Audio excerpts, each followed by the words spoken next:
नीचे बैठे हुए नौजवान छोटे भाई, मैं हम उन साथी और हमसे बड़े जितने साथी हैं मैं आप सबका धन्यवाद करता हूँ। मुझसे पहले ओमपाल जी ने, नेत्र जी ने, जयाध्यक्ष जी ने, सत्येंद्र भाई ने, जितेंद्र भाई ने, प्रधान जी ने सारी बातें आपसे कह दी। मैं तो बस आपसे इस लड़ाई को आगे बढ़ाने के लिए, जैसे गाड़ी को चलाने के लिए ईंधन की जरूरत पड़ती है, ईंधन समझते हो? ईंधन कई प्रकार के होते हैं, कोयला भी एक ईंधन है, लकड़ी भी एक ईंधन है, डीजल पेट्रोल और डीजल और पेट्रोल भी एक ईंधन है। तो गाड़ी को चलाने के लिए ईंधन की जरूरत पड़ती है, पेट्रोल डीजल की, तभी गाड़ी चलती है। तो लोकतंत्र में राजनीतिक ताकत बनाने के लिए भी वोट की जरूरत पड़ती है। जब तक मैंने दिन में नहीं गया, आप फिर कह रहा हूँ, आप मुझसे प्यार तो बहुत करते हैं, आप मुझे काम करते हुए देखते हैं, आपके मन में ये भी इच्छा है कि बाबा साहब का सपना पूरा हो, आप ये भी चाहते हैं काशीराम साहब का जो सपना था पूरा हो, लेकिन वो पूरा करेगा कौन? भाजपा तो करने से कांग्रेस भी नहीं करेगी, और वो जब भी नहीं करेगा, ये तो सपना वही पूरा कर सकता है जो विचारधारा को मानता हो, जो उस विचारधारा का समर्थन हो, जो बाबा साहब की कुर्बानियों को, जो मानव काशीराम साहब कुर्बानियों को समझता हो, जो मानव दीना वाल्मीकि की कुर्बानियों को समझता हो, जो संतराम भी प्रजापति की कुर्बानियों को समझता हो, जो बाबू जगदेव प्रसाद कुशवाहा, जननायक कर्पूरी ठाकुर की कुर्बानियों को समझता हो, जो फूले राष्ट्रपिता ज्योतिबा फूले साहू जी महाराज के संघर्ष को समझता हो, जो इन संघर्षों को समझेगा, इन्हीं को फिर इस लड़ाई को, इस सपने को पूरा कैसे करेगा। मैं तो देश भर में घूमता हूँ और देश भर में घूम के देखता हूँ, मैं अपने प्यारे भाइयों से घूमते मैं देश भर में घूमता हूँ, देखता हूँ, गांव का नाम बदल जाता है, जिले का नाम बदल जाता है, प्रदेश का नाम बदल जाता है, लेकिन समस्या एक जैसी है। पहनने को साफ कपड़े नहीं है, खाने को अच्छा भोजन नहीं है, पीने को साफ पानी नहीं है, सर पे छत नहीं है, अगर मकान, मिट्टी के मकान को पक्का कर भी दिया है तो प्लास्टर नहीं है, प्लास्टर अगर हो गया तो पेंट नहीं है, कोई सुख सुविधा नहीं है, मेहनत मजदूरी करके अपने पेट को पाल रहे हैं, और तमाम ताकतवर लोग हम पे देश भर में हंस रहे हैं। हमारे हालातों को देखकर तो तकलीफ नहीं होती, हमारी बेबसी, लाचारी, हमारे आंखों के आंसू को देखकर उनको कोई तकलीफ नहीं। वो जो, क्योंकि देश जाति धर्म के आधार पर बटा हुआ, जातियों में उच्च नीच है, भेदभाव है, तो जातियों में बटे हुए समाज को एकजुट करने का जो सपना मानव काशीराम साहब ने दिखाया, जो सपना उन्होंने पूरा भी करने का प्रयास किया, वो जो अधूरा रह गया, जो बाबा साहब अम्बेडकर ने कहा कि 21वीं सदी हमारी है, इस देश में कमजोर वर्गों का राज आएगा, लेकिन आप तो उसके उलट हो गया। आप तो भाजपा के राज में पैसे वाले लोग ताकतवर हो गए, अमीर अमीर होता जा रहा है, गरीब गरीब होता जा रहा है, और जो दलित पिछड़े वर्ग की जातियां हैं, मुसलमान हैं, जैन हैं, सिख है, बौद्धिस्ट है, उसके तो धार्मिक अधिकार भी छीनने जा रहे हैं। अब आप सदगुरु रविदास जी महाराज की जयंती आ रही है, आ रही है, अभी आप जरा कहना भाई हमें इस बार शोभा यात्रा निकालनी है प्रधान जी, तो पुलिस के लोग क्या कहेंगे कि भाई हम देंगे परमिशन, कहेंगे नहीं कहेंगे कि भाई हमने देंगे, नई प्रथा शुरू होगी। नई प्रथा क्या मतलब है? जिस जो गांव है जिसके पास पहले कच्चा मकान था, अगर वो पक्का मकान बना लेगा तो वो कोशिश करेगा कि उसका घर साफ सुथरा स्वच्छ लगे। तो जिन लोगों के यहाँ पहले इतनी जानकारी लेकिन वो नहीं निकाले, उनकी भी इच्छा है कि वो निकाले, लेकिन होती नहीं कोई इच्छा। जैसे आपके यहाँ बाबा साहब की स्टैचू है, बहुत सारे गाँव होंगे जिनके इच्छा होगी कि बाबा साहब की स्टैचू होगी नहीं होगी, बहुत सारे होंगे जिनके यहाँ गुरु घर नहीं है, वो चाहते हो गुरु घर बने, तो सरकार कहेगी, सरकार के सारे लोग कहेंगे, अधिकारी नई परंपरा लागू होगी। नई परंपरा क्या मतलब है? यानी कि आपकी, अगर आप धार्मिक काम करोगे तो ठीक है, हम करेंगे तो पाबंदी नहीं, समझे? ये इस देश में आज हो गया है, देश को ये हो गया है कि जिनकी ताकत है उनकी झूठ भी सच है। आज हो गया जिनकी लाठी उनकी, आपके घर की जाओ, आपके घर को सामान को उठा के अपने पास रख लेना, हमारा ऐसे हालात हो गए। ऐसे हालातों में हम इनका मुकाबला कैसे करें? जब देखो राजतंत्र था, तो राजतंत्र में तो राजा ने जो कह दिया वही सच होता था, उसको मानना पड़ता था, वही कानून हो जाता था। और राजा के परिवार के लोगों को किसी के आगे हाथ नहीं फैलाना पड़ता। फिर आया लोकतंत्र, और राजतंत्र में राज कैसे बदलता था, जैसे एक सेना घर खड़ी होती थी एक के साथ, फिर तलवारें चलती थी, हजार लोग मर जाते, तब राज बदलता। मगर हमारे यहाँ एक ऐसे महापुरुष पैदा हुए जिनको हम डॉक्टर बाबा साहब अम्बेडकर के नाम से जानते हैं। डॉक्टर बाबा साहब अम्बेडकर ने अपने चाचा बच्चे कुर्बान करके इस देश को तमाम तरह की गुलामी से आजादी दिलाने के लिए संविधान दिया। वो संविधान जो जाति के आधार पर भेदभाव को खत्म कर देता है, जो धर्म के आधार पर भेदभाव को खत्म कर देता है, जो हर गरीब, कमजोर, किसान, मजदूर, नौजवान, महिलाएं, हर व्यक्ति को स्वाभिमान सम्मान का जीवन देता है, जो हर व्यक्ति को न्याय का अधिकार देता है, जो मेरे जैसे तिरंगे स्कूल के हेडमास्टर को भी, मास्टर के बेटे को भी इस मंच पर बैठ के बोलने का अधिकार देता है।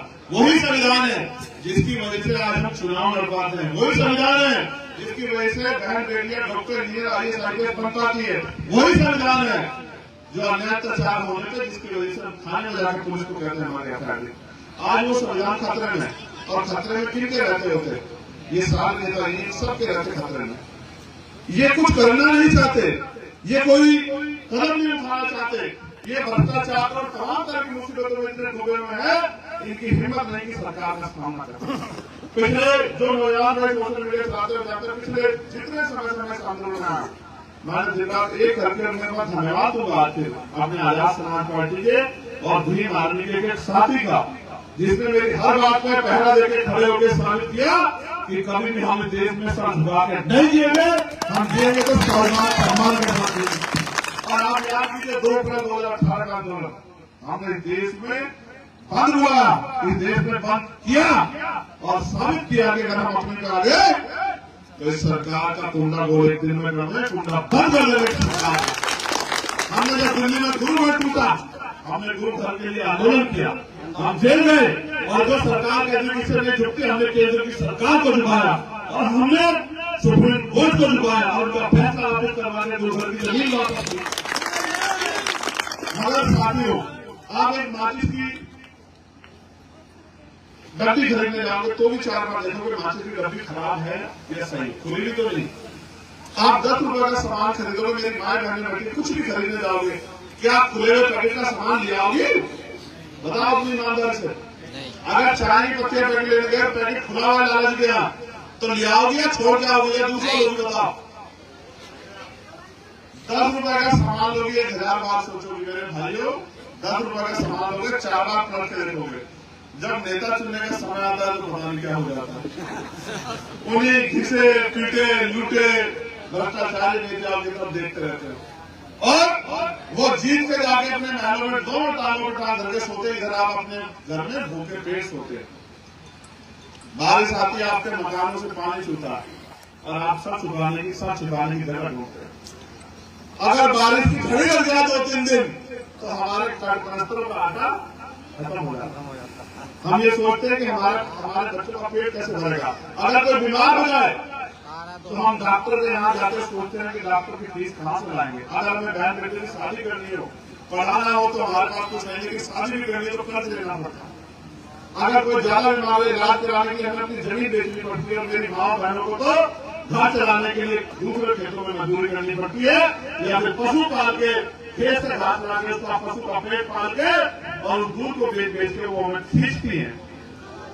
ये जिंदगी जो है ये कड़वा सच है, जिस सच को आजादी के 70 साल बाद भी जिसमें बदलाव नहीं हुआ।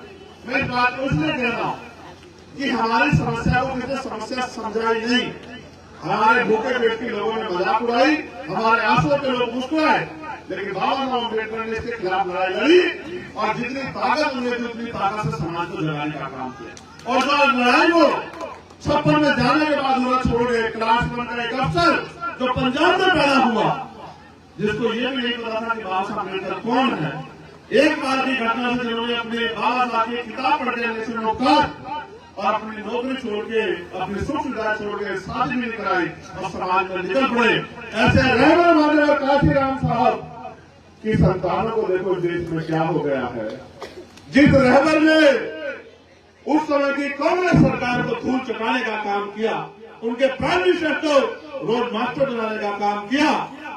आज उनकी संतानों को इस देश में जुल्म जाति दादागिरी के खिलाफ सब कहने में भी तकलीफ हुई। ऐसा नहीं होना चाहिए था। हम डॉक्टर बाबा साहब अम्बेडकर की संतानें हैं, हम चौधरी चरण सिंह जी की संतानें हैं। अगर ना वो जमींदारी उन्मूलन करते तो किसी गरीब के पास जमीन नहीं पहुंच पाती। हम सब छोटू राम की औलाद है, हम संत राम भी प्रजापति की औलाद है, हम बाबू जगदेव प्रसाद कुशवाहा की औलाद है, हम जननायक कपूरी ठाकुर की औलाद है, हम महामना बुद्ध की औलाद है, रविदास जी महाराज की औलाद है। और हमारे गुरुओं संतों ने देश को रास्ता दिखाया। मेरे प्यारे समाज के लोगों, सतगुरु रविदास जी महाराज कहते थे कि पराधीन का पाप है जान ले रेमी, और रविदास दास पराधीन से कौन करे सोती। सतगुरु जी कहते थे कि पराधीनता यानी कि गुलामी, यानी कि चुप्पी, यानी कि अन्याय के खिलाफ डर जाना पाप है। और आज ये सरकार संविधान खत्म कर रही है। सोचो संविधान अगर खत्म हो गया हमारा जीवन क्या होगा। हम जानवरों की जिंदगी में चले जाएंगे। तो पराधीनता पाप है जानने में भी। तो सतगुरु जी कहते हैं कि रविदास अगर दास पराधीन है तो उससे कोई प्रीत नहीं करेगा। आपकी गलियों में लोग कहते हैं आप पे वोट है, इतने वोट का अधिकार चला गया, आपकी बस्तियों में कोई पैर नहीं रखेगा। आप समझते हो ये सच है। और ये सरकार भारतीय जनता पार्टी के गुंडे ये उस संविधान को, उस वोट को खत्म कर देना चाहते हैं। इन्होंने हमारा आरक्षण खत्म कर दिया, इन्होंने सरकारी नौकरियां खत्म कर दी, इन्होंने निजी की भेंट चढ़ा दिया देश, इन्होंने पूंजीपतियों को सब कुछ सौंप दिया। सब लोग की उम्मीद है कि कोई तो आए। मैं धन्यवाद दूंगा फिर दोबारा से भी माननीय आजाद समाज पार्टी के लोग कि उन्होंने सरकार का घूमने नहीं देखे और वो लगातार लड़ रहे हैं। और ये नौजवान जिन्होंने आज यहाँ झंडा उठाया, मैं उनको भी कहना चाहता हूँ कि कंधों पे बहुत बड़ी जिम्मेदारियां है। हम इस देश में किसी भी कीमत पे गुलामी स्वीकार नहीं करेंगे, किसी भी कीमत पे नहीं करेंगे। अगर बहन बेटियों के सम्मान की रक्षा करनी है, अगर न्याय चाहिए, अधिकार चाहिए, स्वाभिमान सम्मान का जीवन चाहिए, तो अपने हाथ में ताकत लो। क्योंकि जिनका राज होता है उनकी बहन बेटियों को अत्याचार। सतगुरु जी ने कहा ऐसा चाहो राज में जहाँ मिले समन्वयन और छोटे बड़े सत्संग बसे रविदास रहे प्रसन्न। आपने इसके बाद सतगुरु रविदास जी महाराज की भव्य मूर्ति लगा रखी है। तो बताओ आप उनके विचारों को नहीं चलोगे तो उनका सपना कैसे पूरा होगा। उन्होंने कहा मैं ऐसा राज चाहता हूं जहां कोई ऊंच नीच ना हो, जहां कोई छोटा बड़ा ना हो, जहां किसी को खाने के लिए अन्न की, तन ढकने के लिए कपड़े की, सर ढकने के लिए छत की कोई समस्या ना हो, जहां किसी बहन बेटी का अपमान ना हो, जहां किसी के साथ कोई जुल्म जाती ना हो, कोई भय ना हो, कोई लूट ना हो, कोई हत्या ना हो, सब प्रेम भाव से रहे। उस राज को उन्होंने नाम दिया बेगमपुरा राज। कौन सा राज? बेगम का मतलब होता है बेगम, जहां कोई गम किसी के लिए भी। ऐसा राज आना चाहिए। वो राज लाएगा कौन? भाजपा वाले कह रहे हैं हम गोवलकर का राज लाएंगे, वो कह रहे हैं सावरकर का राज लाएंगे, दूसरे लोग कह रहे हैं कि हम गांधी जी का राज लाएंगे। भाई आप अम्बेडकर के लोग, काशीराम साहब के लोग, सतगुरु रविदास जी महाराज के लोग, फूले साहू के लोग बेगमपुरा राज लाने के लिए क्या कर रहे हैं? आज अगर हमें तैयारी कर रहे हैं तो भले ये तैयारी छोटी है, लेकिन ये तैयारी बेगमपुरा राज लाने की है। बेगमपुरा राज जहां किसी को कोई गम ना, सब बराबर हो। लेकिन सवाल मेरे साथियों, आज भले ही हम नगीना लोकसभा से छोटा सा पेड़ लगा रहे हैं, लेकिन कल ये पेड़ जब आप इसकी सुरक्षा करोगे, इसकी रखवाली करोगे, इसको मुसीबतों से बचाओगे, तो ये बड़ा हो जाएगा और एक दिन ये वृक्ष बन जाएगा। जब वृक्ष बन जाएगा तो आपको छांव भी देगा, फल भी देगा, आपका संरक्षण भी करेगा। इसको फल तक, जब तक ये फल न दे तो वहां पहुंचाने की जिम्मेदारी आप लोगों की है। इसलिए मैं अपने नौजवान भाइयों से कहूंगा कि वो हिम्मत कर ले, वो किसी भी कीमत पर तय कर ले कि हमें अपनी ताकत बनानी। और ताकत कैसे बनेगी लोकतंत्र में? वोट से। ठीक है? तो जैसे मैंने कहा कि माचिस खरीदते हो तो भी 4 बार सोचते हो। जब ये लाखों करोड़ों रुपए से कीमती जो बाबा साहब के बच्चों के खून से जो वोट मिली है, जब इस वोट को देने के लिए जाते हो तो कुछ मत सोचा करो, सोचा करो हमें इस वोट से ताकत बनानी है। जिस दिन आपने तय कर लिया, उस दिन वो दिन दूर नहीं कि यहाँ से गरीबी भी खत्म होगी, बेबसी भी खत्म होगी, लाचारी भी खत्म होगी, और जिन पर जमीन नहीं उनको जमीन मिलेगी, जिन पर रोजगार नहीं उनको रोजगार मिलेगा, बहन बेटियों के सम्मान की रक्षा होगी और हम आगे बढ़ेंगे, देश तरक्की करेगा। लेकिन करेगा कब? जब हम अपनी वोट का सही करेंगे। मैं आपसे भी कहना चाहता हूँ, मेरी इतनी बड़ी संख्या में माए बहने बैठे हैं, उनके चेहरों पर रोशनी नहीं पहुंच पा रही है। क्या आप इस लड़ाई में हमारी मदद करोगी? दोनों हाथ उठाए बताओ जो मदद करेंगे। जो एक हाथ उठाएगा उसकी भी मानी जाएगी, जो दोनों हाथ उठाएगा उसी की मानी जाएगी। इधर वाली कुर्सी में इधर रोशनी करना घर वालों ने उठा, मैं तो ध्यान रखता हूँ, सब लोगों का ध्यान रखता हूँ। आप आगे होगा तो आगे आ जाओ, सभी से आगे आ जाओ। अम्मा मेरी आगे आ जा, आगे आ जा, छोड़ो वाली किसी मिनट पे आगे आ जा। बस बस बस, अब क्या अपनी बात को, अब अपनी बात को अब क्या, चुप हो जाओ सब लोग, 1 मिनट चुप हो जाओ भाई सब लोग। ठीक है ठीक है ठीक है ठीक है ठीक है ठीक है, आगे की बात कहो, आगे कहो।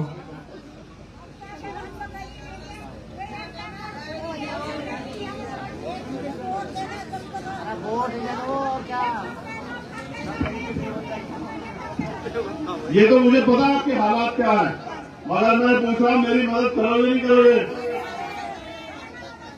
ठीक है, हाँ यही मैं सुनना चाह रहा था कि हमारी मदद करियो। इनमें से किसे जानती हो गांव में से? एक मेरी माँ ये सुनो, ये रोने से कुछ नहीं होगा, ये वोट से ही बदलेगी। जब ताकत आपके बेटे के हाथ में आएगी तभी बदलेगी जिंदगी, वरना कुछ नहीं होगा। अभी बताया इनमें से किसे जानती है? इनमें से देख, हाँ कौन से को जानती है? हाथ लगाओ, कोई से जानती है? खड़ा हो जाओ, खड़ा हो जाओ। आप बताओ अम्मा को कि अगर चंद्रशेखर आजाद ताकतवर होगा तो उसकी जिंदगी बदलेगी नहीं बदलेगी? बता, आई समझ? ये तो गांव का ही है ना। क्यों कह रहा है इस बात को? क्योंकि ये वो देखता है जो मैं करता, इसलिए मैं आपसे आग्रह करूंगा, पहले बताओ हमारा चुनाव साफ पता है तुम्हें? किसे दोगी वोट? पहले चुनाव साफ बताओ क्या हमारा। तुझे ऐसा अम्मा को बोलने देता इसे को कैसे हो गया तुम? ये है हमारा चुनाव साफ। क्या ये अगर केतली को वोट दोगी तो चंद्रशेखर आजाद ताकतवर होगा। चंद्रशेखर आजाद ताकतवर होगा तो तेरा खून मजबूत होगा और फिर तुझे किसी आगे हाथ नहीं फैलाना पड़ेगा। मेरी मां ये कह रहा हूं मैं, ठीक है? 1 मिनट और सुन लो, ऊपर वाले बताओ भाई, ऊपर दिखाओ भाई, कैसे आगे बैठो ट्यूबलाइट के यार, ए नौजवान ट्यूबलाइट के आगे बैठ जाओ। ये जो ऊपर बैठे हैं बहने हमारी, ये चुनाव निशान देख लिया? वोट दोगी दोगी पहले बताओ। अभी ना करो, मुझे नहीं देंगे, अभी ना करो, अभी ना करो, मेरे मुंह पर नहीं देते वोट, बाद में धक्का मत देना मुझे। देखो मैं बहुत कीमती बात कहूंगा अपने लोगों से, क्या तो मुझे आज दफन कर दो। अगर तुम्हारी जिंदगी ठीक है, तुम्हें सब कुछ मिल रहा है, तुम्हारी जिंदगी में कोई परेशानी, तो मुझे आज धक्का दे दो। फिर ऐसा ना करना कि कोई पैसे वाला आ जाए, चंद पैसे निकाले तो भूल जाओ। पक्का? देखो अभी कह रहा हूं ऊपर वाली बहनों को भी, क्या तो मुझे आज दफन कर दो मिट्टी में कि हम तेरा साथ भी देंगे, ठीक है? या फिर ये कहो कि तेरे साथ है, फिर देखो, फिर बताता हूँ जिंदगी कैसे बदलती है। नहीं बदली तब कहना मुझे आपने बहुत नेता बना के पैदा कर दिए। पक्का? अच्छा अब आखिरी बात सुनो, लाओ भी लाओ, निशान लाओ। अब ये भी पढ़ो, फिर जल्दी पढ़ो भाई, बात सुनो। देखो जी प्रधान जी कुछ किसान खेत में पहले बीज बोए तभी तो कुछ हो, बीज बोए बगैर भी कुछ हो जाएगा? बताओ, इतना तो समझते हो? पहले बीज लगाओगे तभी तो कुछ मिलेगा। तो फिर चाहे आप इसमें 1 रुपए का सहयोग करो, मगर पहले इसमें आप सहयोग करो, क्योंकि दुश्मन के पास बहुत सारे पैसे हैं, बहुत सारा धन है, बहुत सारे साधन है, सारे मीडिया उनका है, सारे अधिकारी उनके, उन सबसे लड़ने के लिए मुझे आपका आशीर्वाद चाहिए। आप 1 रुपए की मदद करो, ठीक है?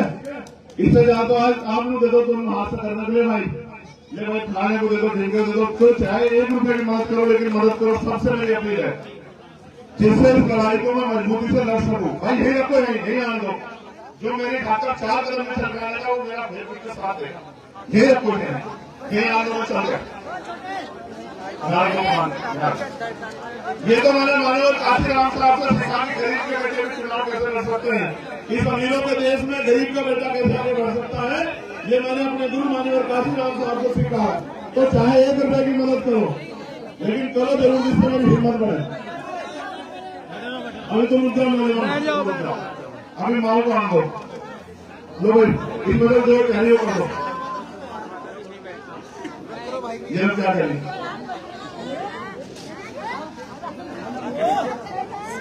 ये अभी जब मैं आपके आशीर्वाद ताकत होगा 1000 गुना बढ़ा के दूंगा, आपको चिंता मत करो।